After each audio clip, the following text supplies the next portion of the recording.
Hello, Cancer, Sun, Moon, Rising, as well as Venus placements. Thank you so much for being here. I hope you're well. I'm Jen with Timeline Tarot, and this is your tarot card for the week of February 15th, 2026. You know the drill, my friend. It's a collective general reading. So as the messages come through today, just take what fits, leave what doesn't, because if it's not your message, it simply means it's meant for someone else. And be sure to check out your other placements. If you don't know what they are, in the description box is a link where you can obtain your free birth chart. Also, in the description box is information on how you can become a member of my Time Travelers program. I issue 48 exclusive readings every month to members. So if you'd like to join us, we'd love to have you. With all of that said now, let's begin. Tapping into the Cancer Collective, fell face down, so we're not going to take it. Tapping into the Cancer Collective now for Sun, Moon, Rising, as well as Venus placements. What is the tarot card of the week here for the Cancer Collective for the week of February 15th, 2026? Let's get one more shuffle here for you. Thank you. 10 of Wands. What has become overwhelming in your life? At the bottom of the deck, you have the Page of Swords. What situation in your life requires analysis and research? Okay. Why is the 10 of Wands the tarot card of the week here for the Cancer Collective? Sun, Moon, Rising, as well as Venus. Why is this their tarot card of the week? One more shuffle here. Thank you. We have the Queen of Pentacles. We have the Empress and the Seven of Swords. Bottom of the deck, Three of Swords, Seven of Cups, and the Knight of Swords. I feel like I have a group of you where as much as you desire a particular type of connection with a friend or a family member or maybe even a love partner, you're reluctant to open yourself up in that direction because of something that transpired in the past that still has you emotionally wounded. Tell me about the Queen of Pentacles. Yeah, I feel like this is, I would like connection with a type of person, someone I can create with, build with, nurture, be nurtured by. But you're stopping yourself from moving forward with that type of connection.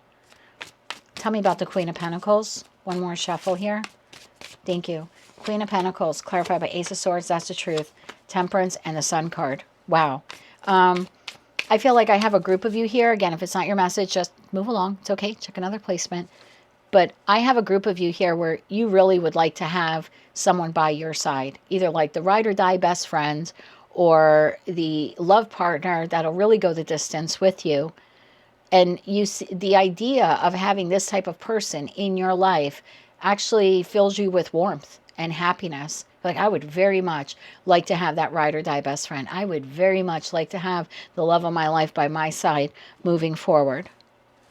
This is without a doubt your absolute clarity. Empress. Why is the Empress here? This is, I would really like to create this type of connection or nurture this type of connection in my life and also be nurtured by this type of connection. One more shuffle here. Thank you. 10 of Swords, the Hierophant, and the Three of Wands. Bottom of the deck, Judgment.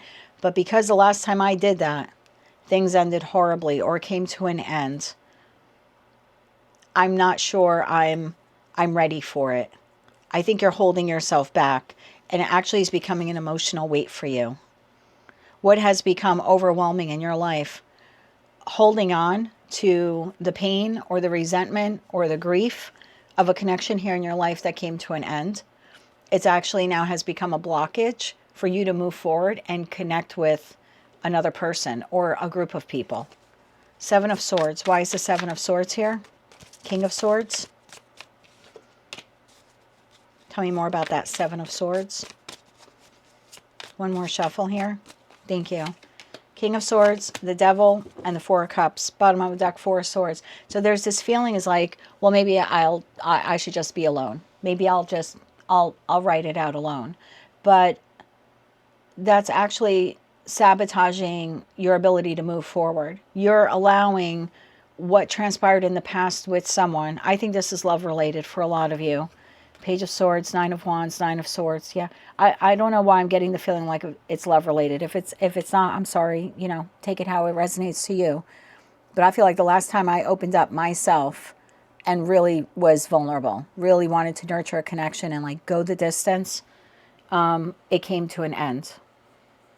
I mean, maybe for some of you, you were engaged to someone at some point in time and they said no, or you asked them to marry you, they said no, or they asked you to marry them and you said no, or I don't know. I feel like there was something here of like, I really wanted long term with this person in my life. And again, it could be a friend. I really thought this person was going to be in my life for the rest of my life. I thought this was my ride or die friend. And then the connection came to an end. And either way, whether it's, you know, platonic or romantic, the feeling here seems to be that really wounded me. I felt betrayed by it. It was an ending I didn't see. I couldn't control the circumstances. I would love to have someone else like that again in my life. But then there's times I think, well, maybe I'm better off alone. But I don't think you are better off alone. I think you're carrying a lot of burdens in your life. And I'm not saying that we should welcome someone new into our life to help us out with burdens. But when they're our ride or die, whether it's platonic or romantic, that's typically what we do in a reciprocal type of relationship. I help you out, you help me out. And it helps to lighten your load as well as theirs. So I just feel like there's a lot here going on in your life and you feel very alone because you very much would like that type of connection in your life that you no longer have because it came to a tragic or abrupt ending.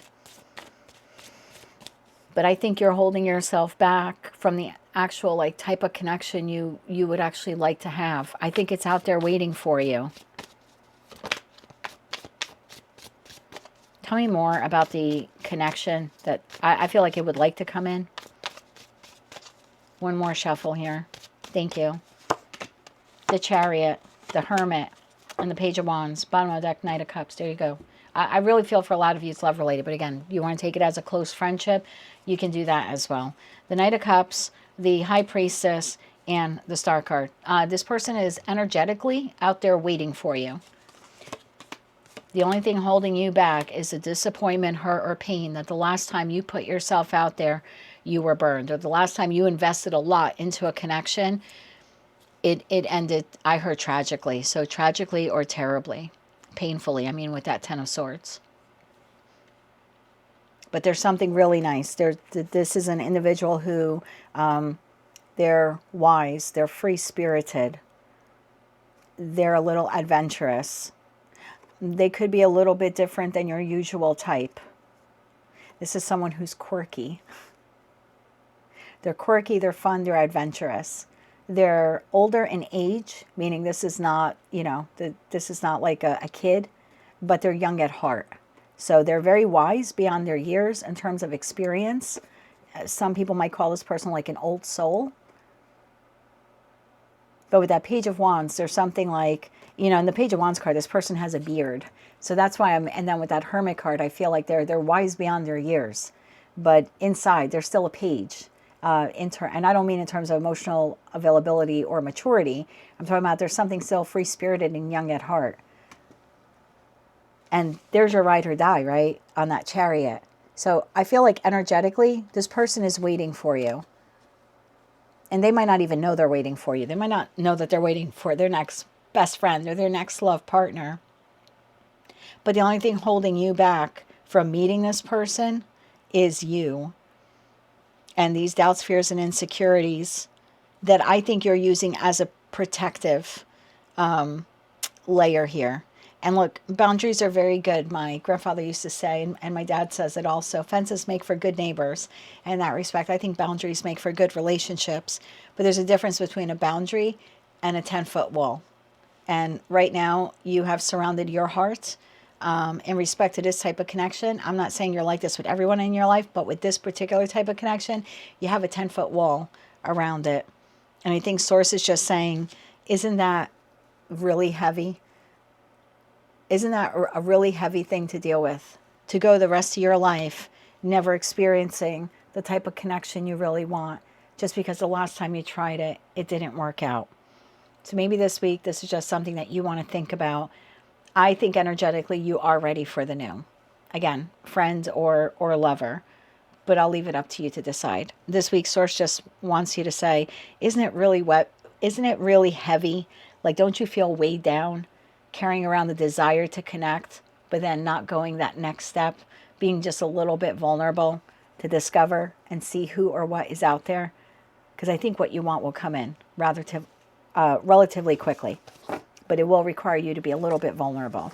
That is what I have for you for the week of February 15th, 2026. If you like that message, it resonates with you, you want to claim all or part of it, please be sure to click like, share, comment, and subscribe. Hype the video if you're able to do that. And don't forget to check out the description box to find out how you can become a time traveler. Until I read for you again, I am wishing you light, love, and peace.